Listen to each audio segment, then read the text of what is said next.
Welcome to Recovering Addict. I'm LT, your alcoholic addict. Well, 2 times in my life, I have hit rock bottom due to drugs and alcohol.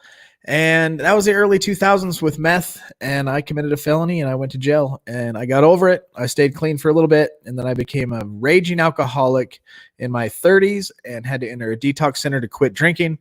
And then I spent 5 months in an IOP program. And I am currently finished step 7. I will be working on step 8 here shortly. Tomorrow I get to go to my IOP and read step 7. Today we are going through a book called Addictive Thinking by Abram Tversky. If you guys want this book, there's a link in the description. Go ahead and grab you a copy and follow along.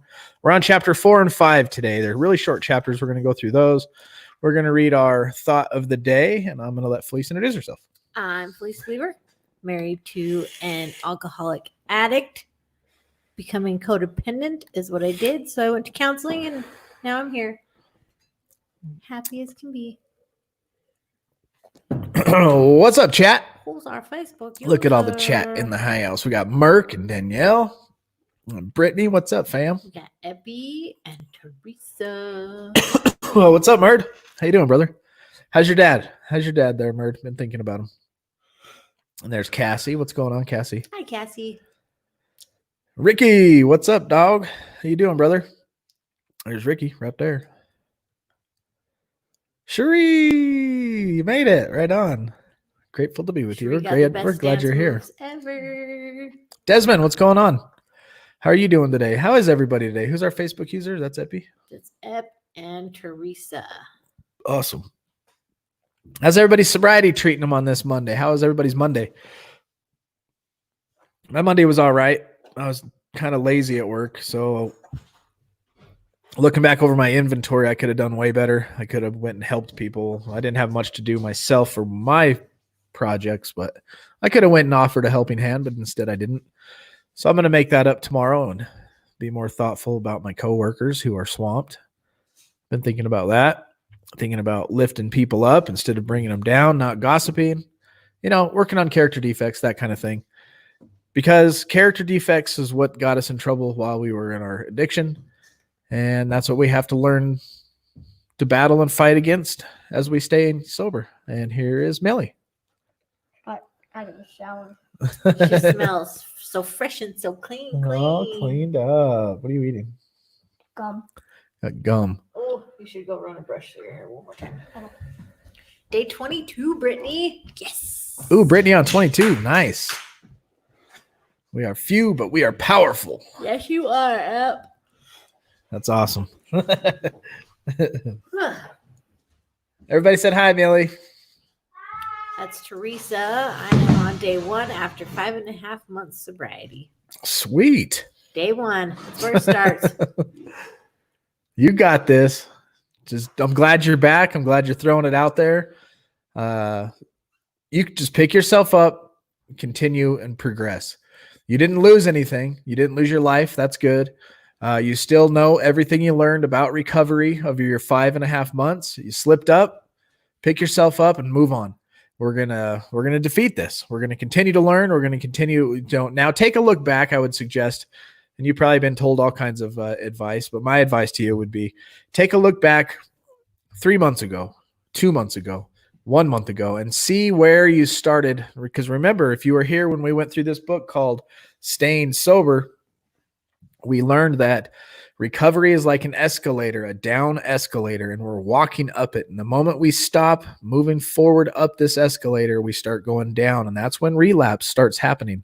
And the more we don't move up, the further we go down, and that's when we go back to drugs and alcohol. So something happened up there, and that's what we want to do, is be able to identify the process of relapse before it becomes drugs and alcohol, when it becomes the mindset, when you start slipping back in. Maybe you didn't close a back door, maybe you got down on yourself, maybe you had a loss or a tragedy, but that's the point of recovery, is to be able to live life on life's terms and to overcome it so that you can go through those hard times or stress or whatever it was. Or even maybe you got excited and had a great time. And, because like me, if I'm at a party, if I were to go to a party, I should say, because I'm not going to put myself in a high risk situation. If I were to go to a party and it was all exciting and I was having a blast, I would be like, well, let's drink because that'll make it even funner, So it could go both ways. You can either have a tragedy, it could be on the negative side, or you could be super excited and happy on the positive side. Once we start getting our emotions back from all the numbing we did during drinking and drugging, we have to learn how to cope with these emotions, you know? And that's where we start working the steps. Or you can work a program that's going to help align your behavior with your morals, your moral values, and you line up your behavior alongside of those. Anything that's going to improve you as a person. And that is learning to cope with anything, boredom, stress, sadness, happiness, whatever, without having to add to it with escapism essentially, with drugs or alcohol. Hey, John, welcome to the show. Glad you're here, bro. Oh my gosh, Link, please say hi to my girls. Hi, Brittany's girls. Hi, Brittany's girls. You gotta say hi. Hello. We see you. Hi, Raina. I all of a sudden did get the yawns. I got Did you get your Wait computer? till I'm still.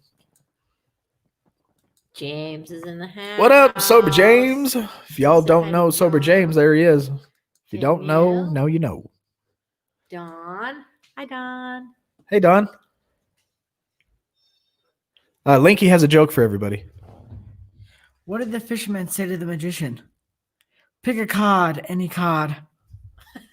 Cod. A cod. A cod. Where's Brett Fogg? Where's- He's going to where's- love that Where's one. Polly and his cods? Hey, Marcus. I still got Where'd Sober you get James on my also? my toasty. See? Toasty. Toasty.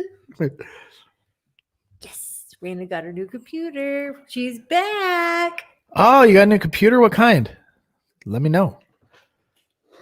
Lanky with the jokes, Merd says. All right, today is June 8th, and there's somebody's belly button birthday. I haven't seen him in the comments yet, but today is officially his day. And it's actually 2 birthdays. My Uncle Chuck, he's turning 782 today. So my Uncle Chuck, Cassie's dad, you know, Cassie in the comments, the one that goes ting, gives you the wink and all that. Her dad's birthday is today. And also Michael Teeter. I'd like to wish everybody a happy belly button birthday. Happy B-Day. Oh, here's your joke from Don. What did 50 Cent do when he got hungry? He 58. 58. 58.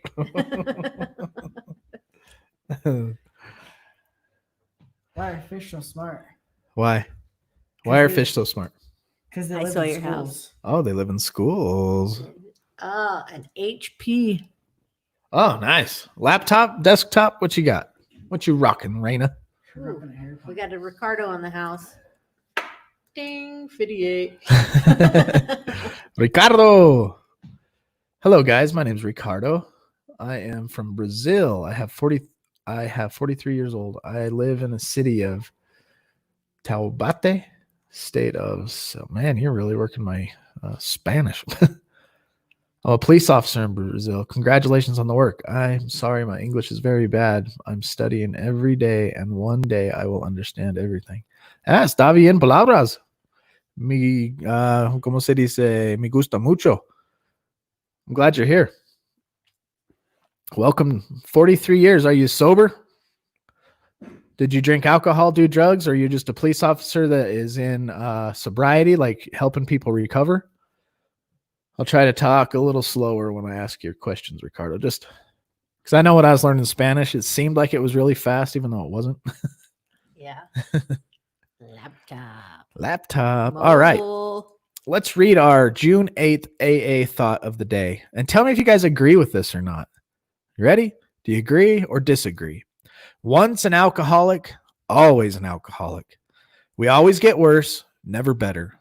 We are never cured. Our alcoholism can only be arrested. No matter how long we've been sober, if we try liquor again, we are as bad or worse than we ever were. There's no exception to this rule in the whole story of AA. We can never recapture the good times of the past. They are gone forever. Here's the question for us today is, will I try to recapture them?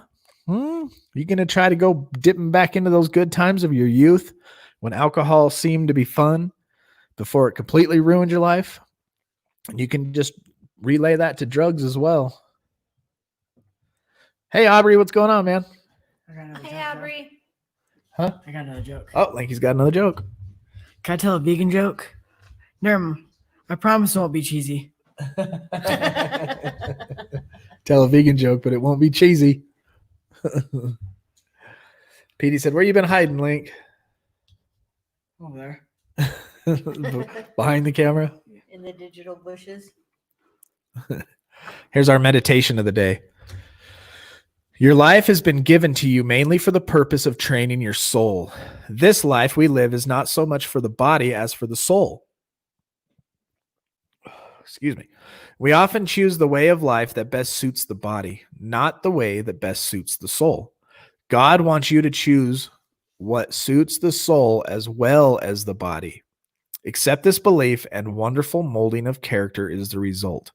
Reject it, and God's purpose for your life is frustrated, and your spiritual progress is delayed. Your soul is being trained by the good you choose. Thus, the purpose of your life is being accomplished.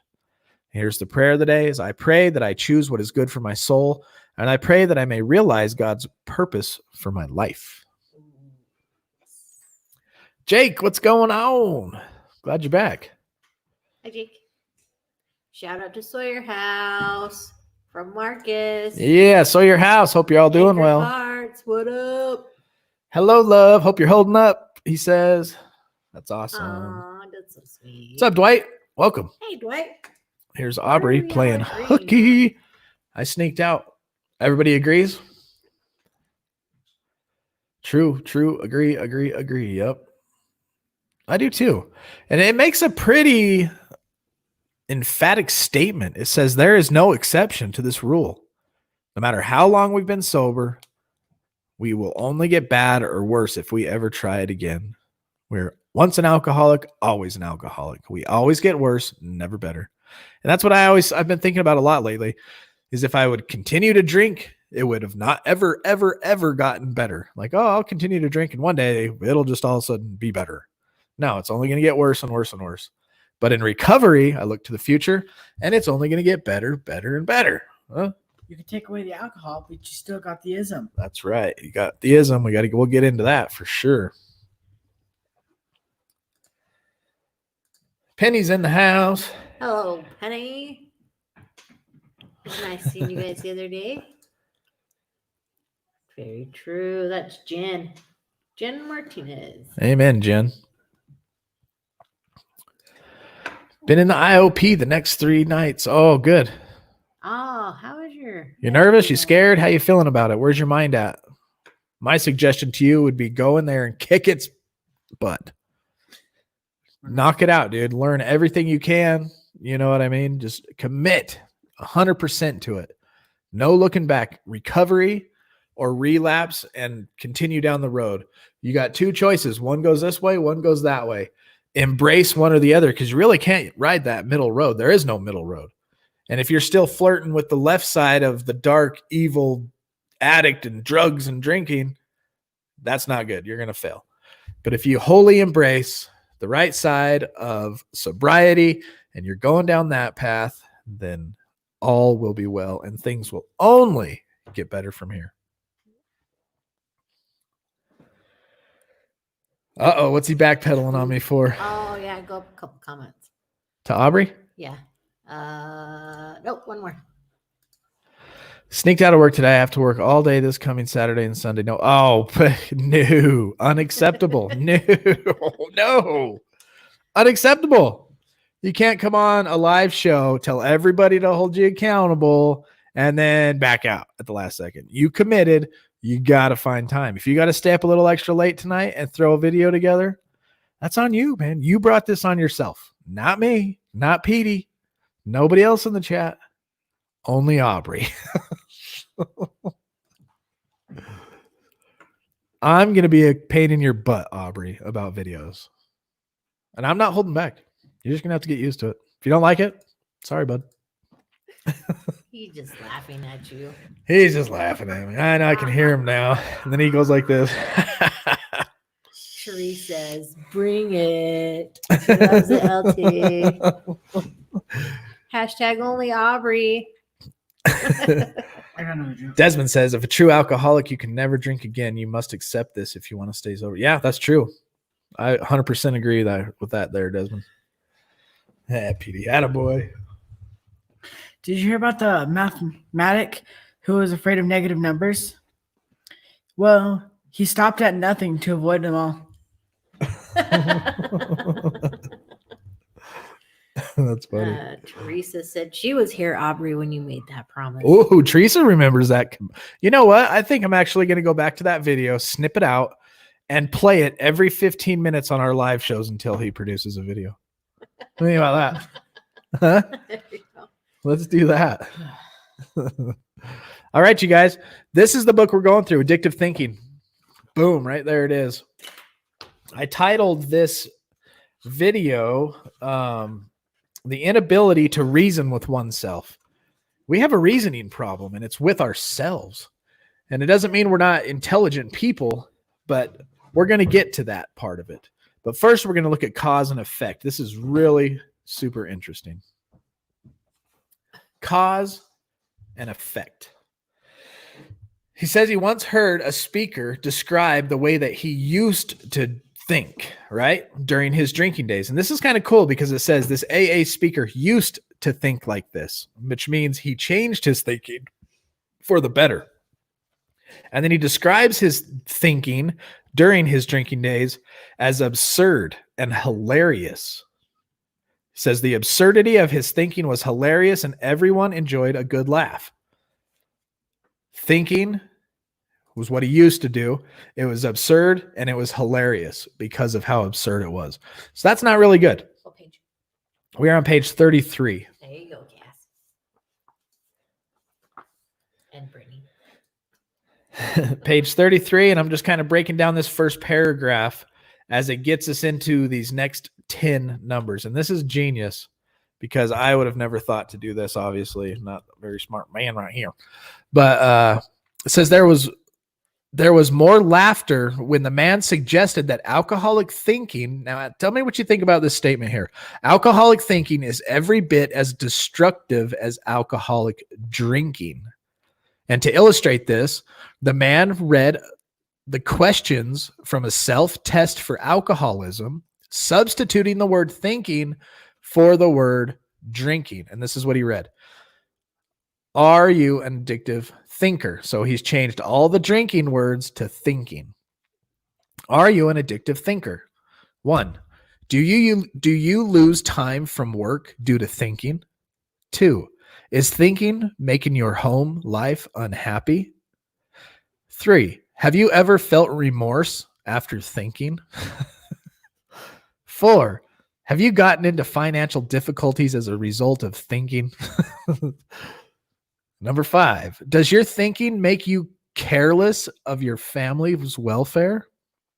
Number 6, has your ambitions decreased since thinking? Number 7, does thinking cause you to have difficulty sleeping? Yeah. 8, has your efficiency decreased since thinking? I feel like this is one of them commercials. All the side effects. Number 9, is thinking jeopardizing your job or business? And number 10, do you think to escape worries or troubles? So you see where we're headed here? We see the activity of drinking and the trouble it causes. But what about the activity of thinking and the trouble it causes? Because that's what this whole book is about, addictive thinking. And so we're talking about our thoughts. And right now we're talking about confusion, cause and effect. The point of the whole thing is that absence from chemicals distorted addictive thinking wreaks havoc. The absence of chemicals distorted addictive thinking wreaks havoc. Right? The point is that let me read that again. It wasn't making sense to me. The point is that even in the absence of chemicals, distorted addictive thinking wreaks havoc. Many addictive thinkers come to their conclusion because they reverse the ordinary cause and effects. Yes to all of them. You're funny, John. I like you. Ask your doctor to see if your addictive thinking is wrong for you. Side effects, maybe. I love it, John. Oh, welcome, Michael Teeter, the birthday boy. There's the birthday boy. First sober birthday in years. Woo, Good woo. job, brother. We got Alicia in house. Alicia, what's and up? Soupy in house. Soupy, was that you? That was you, right? On that video I watched deadlift that weight. That was a lot, and you did it pretty easily. That was cool. And Misty in house. And Mandy in house. So us addictive thinkers, many addictive thinkers come to the conclusion by reversing the order of cause and effect. Okay, the reversing of this cause and effect. Their judgment becomes distorted, and as a result, taking chemicals becomes completely justified. And this is how that looks. Page 34. The guy says, "I never in my life took a drink unless I decided it was the right thing to do at the time." Although addictive thinkers turn logic around, they are absolutely convinced that their logic is valid. They not only resist rational arguments to the contrary, but also they cannot understand why others do not see the obvious. So let's get into that. So we might understand this better with a comparison to dyslexia.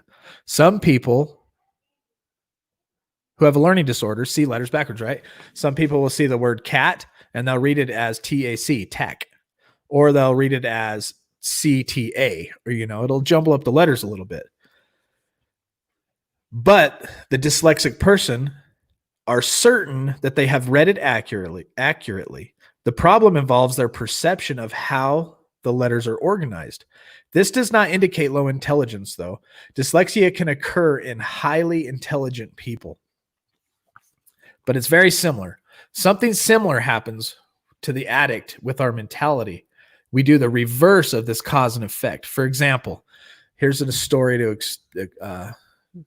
illustrate. It says Felicia claims that she drinks and uses pills because her home life is intolerable. She is telling what she perceives to be the truth. Her husband is withdrawn from her, is unresponsive to her, and makes caustic comments. Her children are ashamed of her and treat her with disrespect. She believes this emotional torture causes her to drink. She says, when work is over and you've already experienced your high for the day and there's nothing to look forward to, of course you want a few drinks. We've all seen the cartoons of a man complaining to a woman at the bar, "My wife doesn't understand me," right? Here's another illustration. So the guy says, "My wife doesn't understand me." And the woman goes, "Well, what doesn't she understand?" And the man goes, "She doesn't understand why I drink." The woman goes, "Why do you drink?" "Because my wife doesn't understand me." It's that reversal of the cause and effect.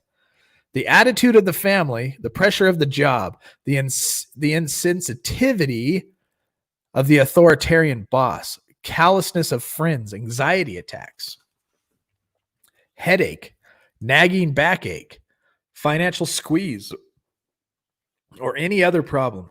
Whatever the addict claims is the reason for using chemicals, the formula is always the same. The fact is that the chemicals usually cause the problem, but the addicted person believes that the problems are causing the chemical use. My house and my home are in disarray, I'm going to drink.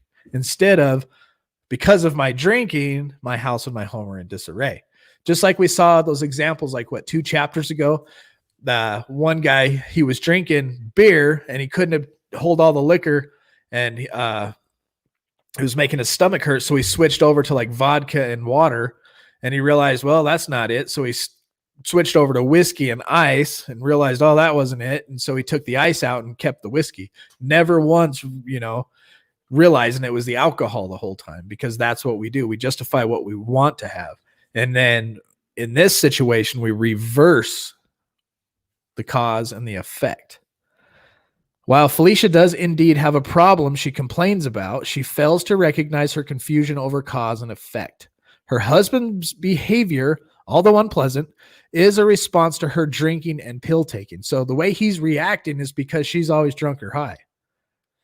And then she's drunk or high because of the way she perceives the way he's acting. He can't communicate meaningful with her because of her chemical use. The children are angry and ashamed that they cannot invite friends over because they fear unpredicted antics. They've lost respect for her because of her chemical use. So just as dyslexic person has trouble reading until the problems with perception are addressed, an addicted person's perception of reality will continue to be distorted with or without active use of alcohol or other drugs until the addictive thinking process is corrected. And that's the cool part about this, because it's going to get here into chapter 5 about how our perception of cause and effect leads to our inability to reason with ourselves. Now we have to start recognizing these things about ourselves. We have to reteach ourselves. Maybe this is stuff we've never learned. And that's one of the reasons you can't see it. And it doesn't have nothing to do with your intelligence. If you've never learned something, then it's not up there. How can you think about it if you've never learned it? And that's the humility of always being teachable. There's always something new to learn. And now that we're learning this about ourselves, we can go back and assess our situations. And maybe our friend here who's on day 1 after 5.5 months of sobriety switched to cause and effect in her mind. And she said, oh, because of that, I need to do this. I don't know the situation. I'm just throwing it out there. Aaron's in the house. Woo! Hey, what's up, sister? Jump, little doggies in the house. Hey. Jump, little dog, jump, little dog. He's here. What's up, Polly? I ate 8 tacos. Wish I ate some more. You're not sick of tacos yet? That's all he's been eating since he's been here is tacos. Did you go get street tacos like at the like on the street? Polly's second day here. He's like, let's go get some food. I said, we're going to get street tacos on 25th Street, like straight up street tacos. And now he's a changed man. And then we made street tacos, and he had about 100 of them. And Taco Cat, spelled backwards, is still Taco Cat. Hey, so is Race Car. I like Taco Cat better, though. What did Mandy say? Mandy's here. She said, yes, it is. I can hardly sleep because of it. Yep.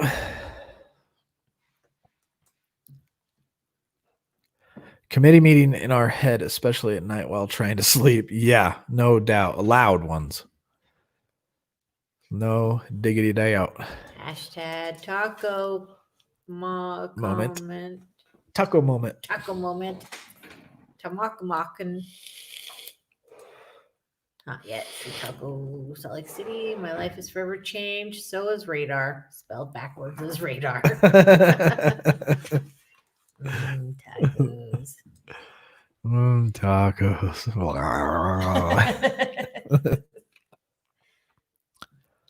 So how does addictive thinking develop is our question. How in the heck did this happen to us, right? Why do some people develop healthy thinking processes and others develop distorted thinking like me? Anybody got an answer to that? Write a book on it. You might get rich. But this guy says that we don't have all the answers because chemical dependency is a complex disease that results from a complex mix of physical, psychological, and social factors. We grow up in this world and we are influenced by all kinds of things. We did not think about the stuff you didn't choose. You didn't choose to be who you are, what you look like. None of that. You did not choose your parents. You did not choose the time and era you were going to live in. You didn't choose the state, the city, anything, right? So we all of a sudden, boop, we're here, right? And we have to deal with what's around us. And a lot of what's around us churns us, builds the character that we have. Sometimes it's not always the best situations. Understanding how addictive thinking develops may be helpful in preventing addictive thinking and hence alcoholism and other drug addictions. However, it is of limited value in treating and reversing addictive thinking.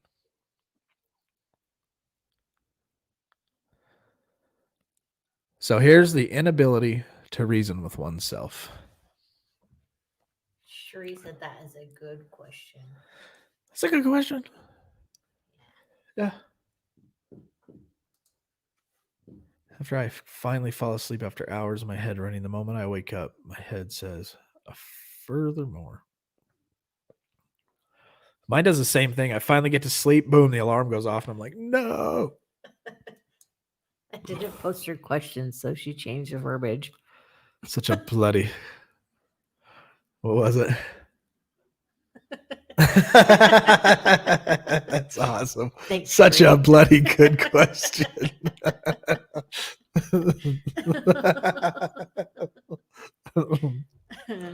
It is a great question. So there's this guy in 1983. His name's Dr. David Sedlick. He's got the most convincing theory on this. He describes addictive thinking as a person's inability to make consistently healthy decisions in his or on her own behalf. It's the inability to consistently make healthy decisions on your own behalf. You know, I could be walking down the street and, whoa, I make healthy decisions for my wife. Hey, don't eat that. That's bad for you, you know. But to reason with myself and to make a consistent, healthy decisions for myself is that problem right there. That is the thinking. They say that's the best little response to that answer. He points out that is not a moral failure of the person's willpower, but rather a disease of the will, an inability to use this will. He stresses that this unique thinking disorder does not affect other kinds of reasoning. Thus, a person who develops a thinking disorder may be intelligent, intuitive, persuasive, and capable of valid philosophical and scientific reasoning. The personality of addicted thinking, he says, is the inability to reason with ourselves. We can't reason with ourselves. This can apply to various emotional and behavioral problems, but it is variable found in addiction, alcoholism, other drug addictions, compulsive gambling, sex addiction, eating disorders, nicotine addiction, and codependency. What? Everybody just wants tacos now. Damn it, Paulie. You've ruined us all. Just not Taco Bell tacos. Yeah, no Taco Bell tacos. But I do like Taco Bell. So I guess we have to understand how this inability to reason with oneself happens. How does that develop in us, right? If we can't reason with ourselves, how come?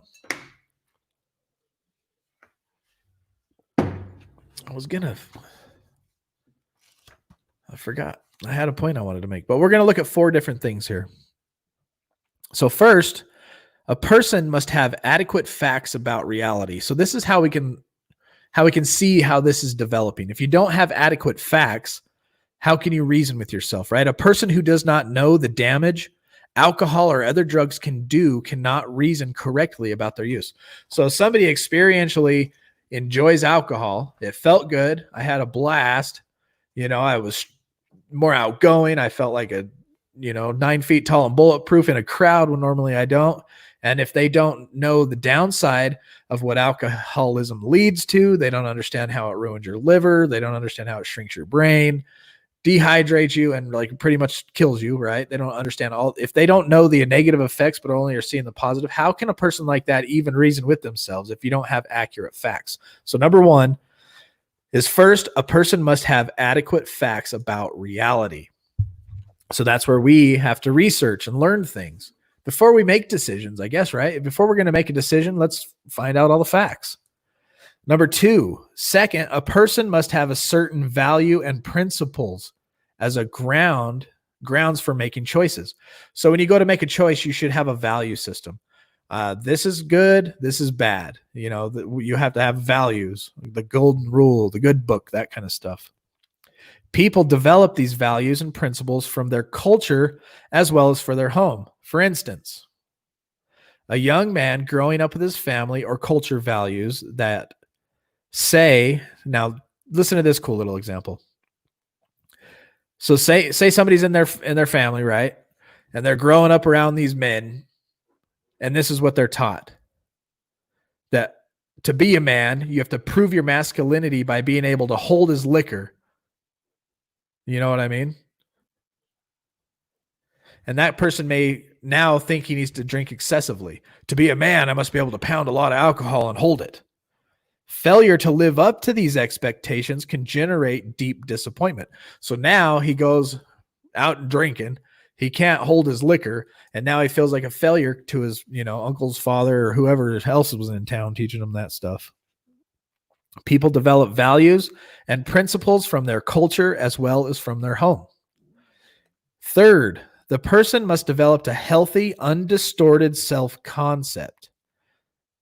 There's a psychiatrist who suggests as small children feel extremely insecure and threatened in a huge, overwhelming world. A major source of children's security is reliance on adults and primarily their parents.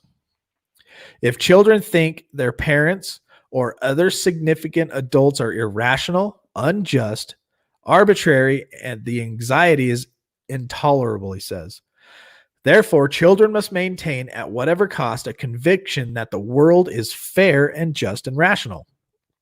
Their parents don't seem to be, so the world must be. And in truth, the world is often neither fair nor just nor rational. And children, however, they can't see it this way. They haven't experienced the world yet. They conclude instead, because the world must be fair, just, and rational, their perception is faulty. They think, I must not be able to judge things correctly. I'm stupid. So they go out and they think the world's going to be fair. They trust, say they put their trust into somebody and that somebody hurts them or, then they feel stupid for letting themselves trust somebody. It says, similarly, even if children are abused or unfairly punished, they may be unable to believe. They may say, my parents are crazy. They punish me for no good reason. And this would be too terrifying a concept to tolerate. To preserve the notion that their parents are rational and predictable, the only option is to conclude, I must somehow be bad to have been punished this way. So the parent is cultivating that inability to reason with oneself by giving them wrong ideas about themselves, right? And then finally, number 4, we enter the world as helpless infants. We're incapable of doing many things that grown-ups can do. With good parenting and a prosperous environment, we overcome much of this sense of helplessness as we grow. But sometimes parents demand things of young children which they are incapable of doing. Children may feel that they should be able to do what their parents ask, and the fact that they are unable to do so may cause them to feel inadequate. And on the other hand, you flip that to the other side, parents who do too much for their children, not allowing their children to flex their own muscles, such children have no chance of developing self-confidence. There's one that's required too much of them. They can't live up to it. They feel like a failure. There's one that they give too much to the kid. They don't get the self-confidence they need. Successful parenting requires a knowledge of what children can and cannot do at various stages of development, and parents should encourage their children to use their capacities. So basically, how did all this come about? It was the culture, the environment we were raised in. So tonight, when you're thinking about it, look at the way you were raised. Were you expected of? Were you coddled too much? There's ways that we can learn about how our character was built. And then we know where to start learning and the things to start practicing to correct our thinking, to be self-sufficient, strong, living life on life's terms without having to depend on chemicals and drugs, and use that addictive thinking to make good choices, and then to be able to reason with ourselves to habitually and continually make good choices for ourselves. I'm just going to read this last couple little paragraphs. It says, parents are encouraged to take an interest in the child's schoolwork, even to assist in homework. However, when a parent do the homework for the child, they reinforce the child's conviction that he or she is unable to do it. Incidentally, when parents do much for the children that he or she can do alone, they are acting codependently. A child who says, I can't do word problems and is allowed to get away with it actually has the feeling of inadequacy reconfirmed. I can't do it. Oh, you're right. Let me do it for you. Confirmed. I can't do it. No, you can. Try. Give them a little push and a little help. You know what I mean? It's kind of what I'm seeing here. And I've experienced that with 4 kids. I wish I would have learned all this crap before I had kids. Tell you that it's not crap. All this good stuff before I had kids. As children grow up, these misconceptions may continue to color their thinking and behavior. They may continue to feel that they are bad people and undeserving of good things, or they may consider their judgment grossly defective, which allows others to sway them easily. A person can feel bad or worthless, even though this totally contradicts reality. I feel bad or worthless because these things in my life were, I can't do the word thing. Oh, you're right. I'll do it for you. Now they feel bad and worthless. When in reality, they're not bad, worthless, or unintelligent. They're intelligent people. It's just the culture and environment they were raised in. A person can feel bad or worthless. We just read that. Feeling insecure and inadequate makes this person feel more vulnerable to escapism. So now, because of that, we feel more vulnerable to escapism, so often accomplished via mood-altering drugs. A lot of us may be experiencing exactly what we're reading right here. The person feels different from the rest of the world, as if he or she doesn't belong anywhere. Alcohol or other drugs or other objects of addiction anesthetizes the pain and allow this person to feel part of the normal world. Indeed, many alcoholics or other addicts state they did not seek a high, but only to feel normal. Many thinking distortions are not necessarily related to chemical use. For example, fear of rejection, anxiety, isolation, and despair often result from low self-esteem. Many of the quirks and addictive thinking are psychological defenses against these painful feelings, and these symptoms are due to the persistence of the distorted self-image that began in childhood. So we have a distorted self-image that began in childhood. It did not give us clear facts of reality. We didn't learn maybe good values that we need to align our behavior with. Maybe we have unhealthy, distorted self-concept, and all of that gives us the inability to reason with ourselves, which leads us to put the cause and effect wrong. My life is messed up, therefore I drink. When in reality, it's probably in 99.9% sure, I drink, therefore my life's messed up. You dig? So true. Yes, it is.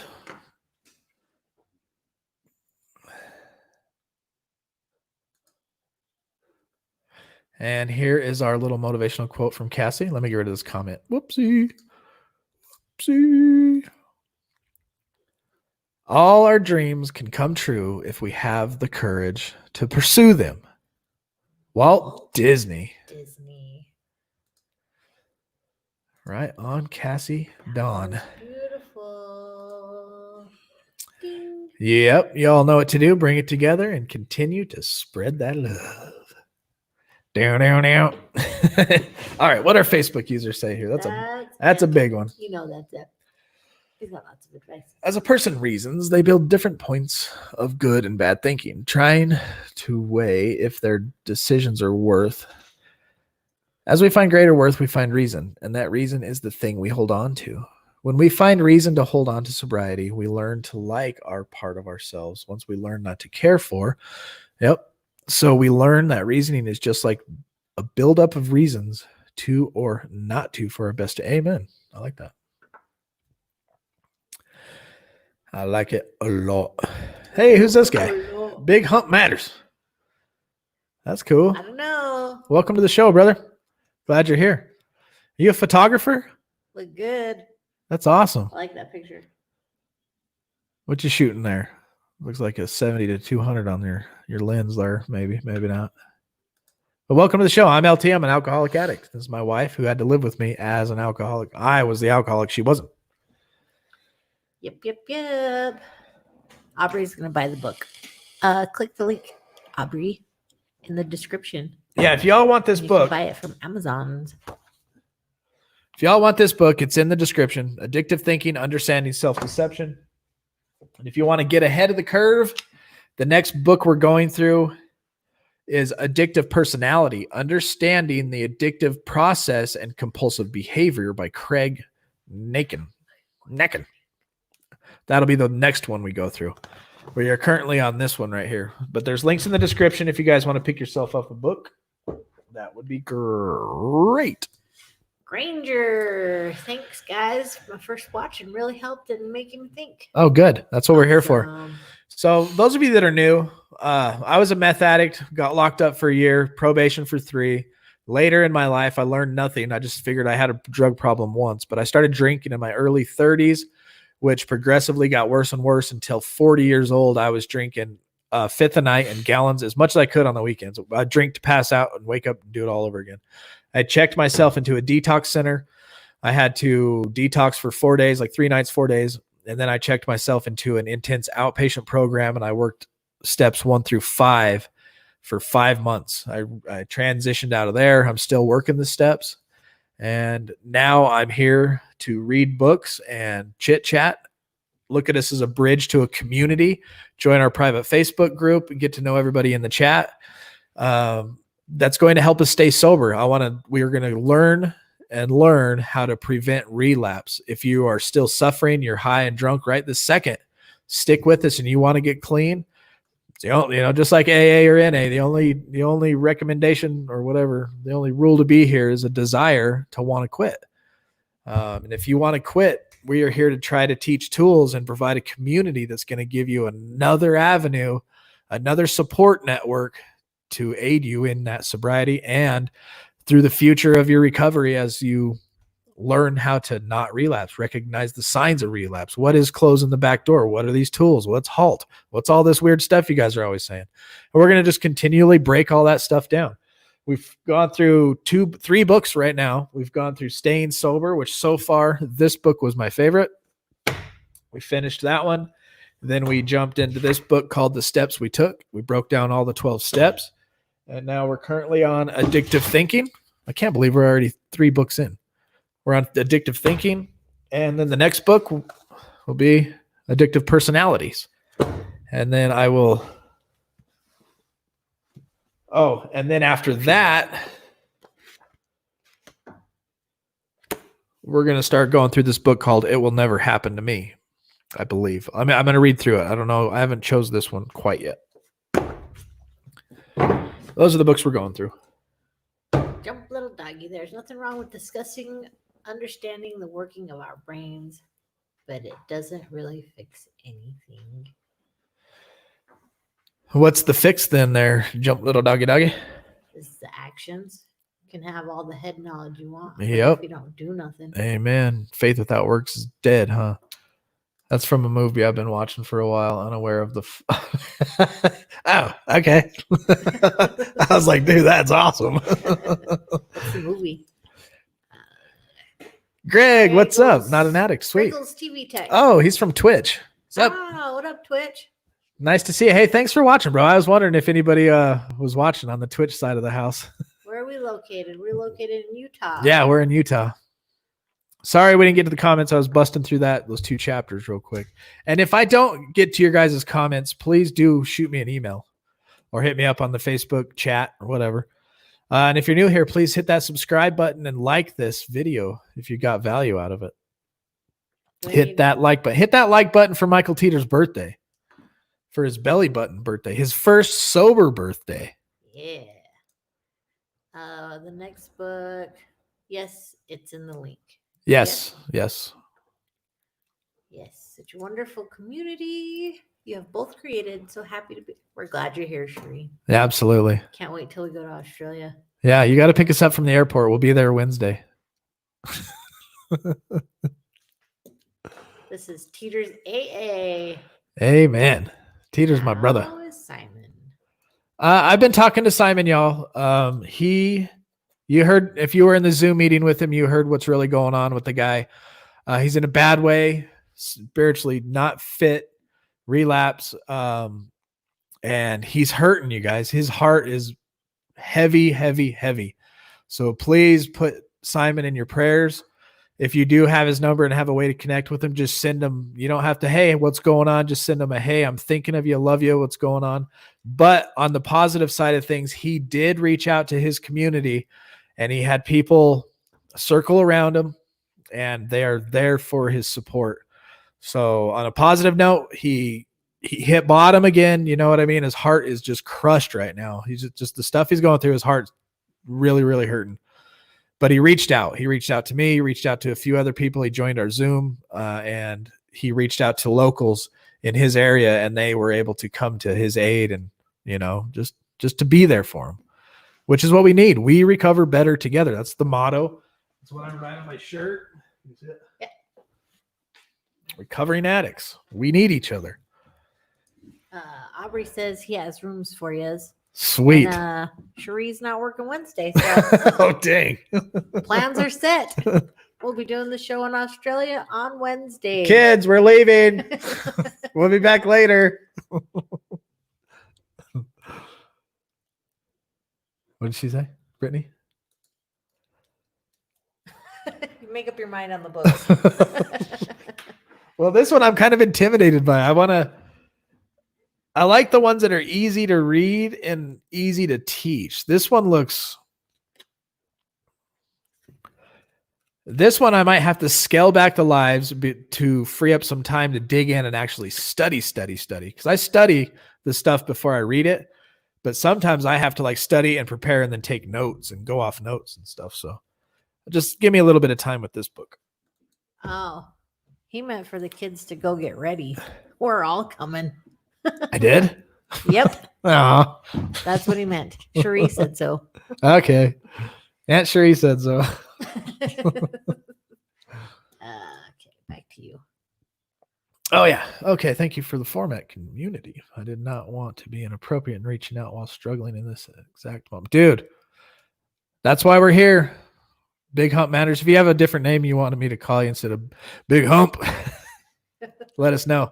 But that's what this is about, man. If you need to reach out tonight, join our private Facebook group. And if you don't do the Facebook thing, we have a Discord. Felice will put in the comments and you can jump on there. And that's just like a group text. Basically, a lot of us that you see in these comments are in this Discord.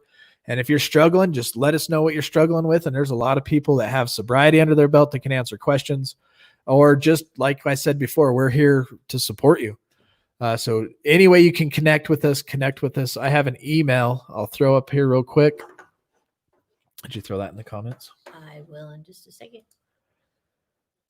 Here's my email address, recoveringaddict8@gmail.com if you want to hit me up. And if you join that Facebook group also, you can just shoot me on the Facebook page, you can just shoot me a DM and I'll get it there too. So any way we can reach out, any way you can reach out, any way we can help you, don't hesitate. And we are glad you're here. You have found a good place, a good community to There's Discord, all that stuff. Love it. Discord all around, and the private Facebook group is going now.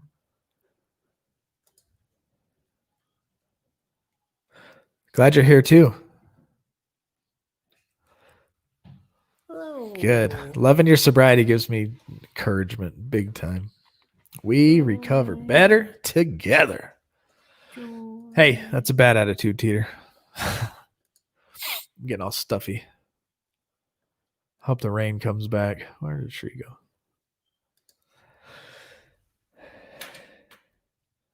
Blah blah workbook. Yeah. Yeah. Oh yeah, Desmond. Go punch a kangaroo. No, don't punch kangaroos. Yeah, punch a kangaroo. They punch back. If they put your dog in a headlock, you sock them. I've seen it. It works. Well, I'll try to make it easy for you, brother. Thanks, Kyle. You are welcome. Hey, that word's mine. Can't steal Aubrey's words. All right, let's go with just for today. Ooh, I like it. This is good. We got some new people in the house. So this program, this is the NA key tags from NA, obviously Narcotics Anonymous. I like NA's readings better than AA as far as the I don't know. I like them both. I can't really compare. But anyway, listen to this. This program offers hope. All you have to bring with you is the desire to stop using and the willingness to try this new way of life. That's for the newcomer, page 16. From time to time, we wonder if doing it right in Narcotics Anonymous, if we are doing it right. Are we attending enough meetings? Are we using our sponsors? Are we working the steps or speaking or reading or living the right way? We value the fellowship of recovering addicts. We don't know what we do without it. What if the way we're practicing our program is wrong? Does that make us bad NA members? We can settle our insecurities by reviewing our third tradition, which assures us that the only requirement for membership is a desire to stop using. There aren't any rules that say we've got to attend this many meetings or these particular meetings or work the steps this way or at that pace or live our lives to suit those people in order to remain an NA member in good standings. It's true that if we want the kind of recovery we see in members we respect, we will want to practice the kind of program that made their recovery possible. But NA is a fellowship of freedom. We work the program the best way for us, not for somebody else. The only requirement for membership is a desire to stop using. So just for today, I will look at the program I am working in light of my own recovery. I will practice the program to the best of my ability. And that's kind of a two-way street. We look at each other that way. I'm working my program and I'm working it to the best of my ability. And the only commitment I got to you is my desire to quit. And now I see somebody else and I don't think that they're as far along as they should be. You don't work their program for them. Everybody works their own individual program. But we are here to help and strengthen. And we do call each other out every once in a while because that's part of the program. You dig?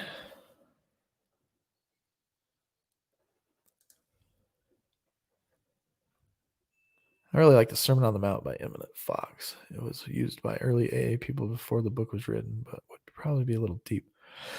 I don't know, bro. I would love to read that one. That sounds awesome. I'm going to write that down.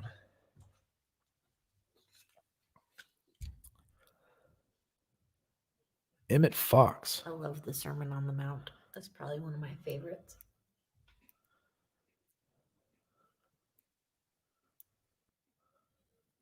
Sweet. Amen for the day. I agree. All right, y'all.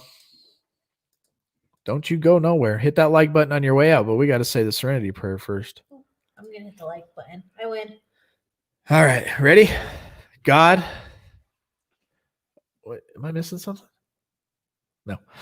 God, grant me the serenity to accept the things I cannot change, the courage to change the things I can, and the wisdom to know the difference. Amen. Amen.